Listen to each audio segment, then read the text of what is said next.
कदम आस्ते कदम महाराज गणपते गजाश्वपते भूपते सुवर्ण रक्त श्रीपते अष्टावधान जागृत अष्ट प्रधान वेष्टित न्यायाय अलंकार मंडित शस्त्रास शास्त्र पारंगत युद्धनीती श्रेष्ठ सर्व राजनीती धुरंधर प्रौढ प्रताप पुरंदर क्षत्रिय कुलावतंस सिंहासनाधीश्वर महाराजाधिराज योगीराज श्रीमंत योगी श्री श्री श्री राजा शिव छत्रपती महाराज की जय। राजा शिव छत्रपती महाराज की जय।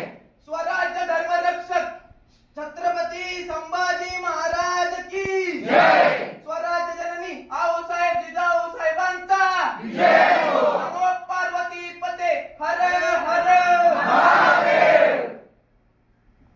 अफजल खानाच्या बॉडी अॅनाटॉमीचा एवढा परफेक्ट अभ्यास केला होता की त्याच्या नखापासून बॉडीपासून त्याच्या वजनापासून अख्खी तंतोतंत माहिती शिवाजी महाराजांकडे होती। बॉडी अॅनाटॉमीचा एक नंबरचा अभ्यास शिवाजी महाराजांनी केला होता आणि त्याच्यावरती शिवाजी महाराजांनी शस्त्र सुद्धा बनवलं होतं वागणं हे आपल्याला सुद्धा माहिती आहे। यावरून आपल्याला एकच कळतं की लढाई ही केवळ तलवारीच्या जोरावर नव्हे तर बुद्धीच्या बलावर देखील आपण जिंकू शकतो। हेच जर आपण गुरु आणि शिष्याच्या जोडीकडे आलो तर रामदास स्वामींची काही एकदम सुप्रसिद्ध वाक्य आपण बऱ्याचशा जणांनी ऐकले असतील आपण प्रेरणा मंत्रामध्ये सुद्धा ते वापरतो। जसं की निश्चयाचा महामेरू बहुत जनासी आधारू अखंड स्थितीचा निर्धारू श्रीमंत योगी म्हणजे गुरु आपल्या शिष्याला असं बोलतो श्रीमंत योगी म्हणजे एकदम मोठा दर्जा एखाद्या गुरुनी आपल्या शिष्याला दिले।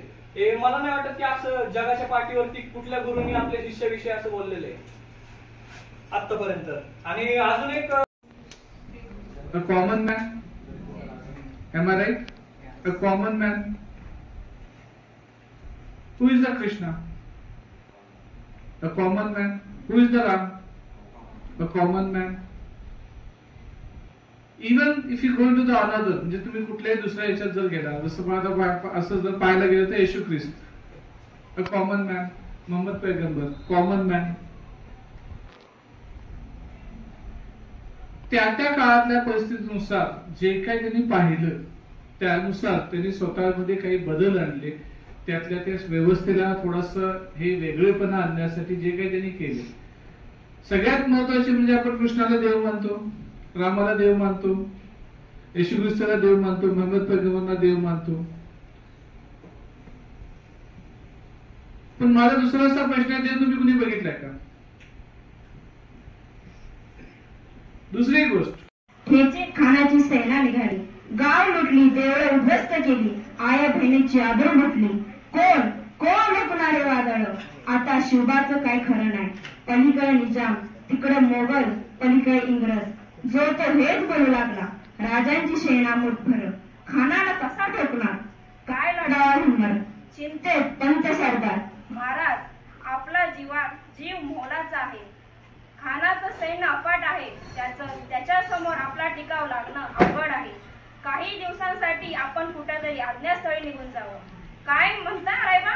महासाहेब आम्हाला आमच्या जीवाची पर्वा नाही राजांचा जीव गरजेचा आहे। रायबा शिवबा केवळ आमचे पुत्र नाही तर अवघ्या मराठी जनतेचा स्वाभिमान आहे। या मातेत आपला पुत्र गमावला तरी बेहतर परंतु भयाडपणे पडून जाणं या मराठी मुलकाचा स्वाभिमान गमावता कामा नये। अशा वाघिणीचा तो छावा मासाहेब आपला पुत्र आणि या मराठी मातीचा स्वाभिमान विजयी टिळा लावूनच परत येईल।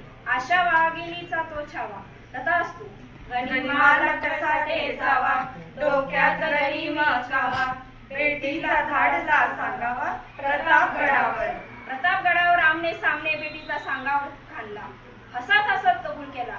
दिवस ठरला आणि ठरल्याप्रमाणे प्रतापगड त्याच्या पायथ्याशी खाला। हा हा हा हा हा हा प्रतापगडाच्या पायथ्याशी खाणं हे प्रतापगडाच्या पायथ्याशी खाणं प्रतापगडाच्या पायथ्याशी खाणं आला बेगुमान नाही त्याला जाणं शिवाजी राजांच्या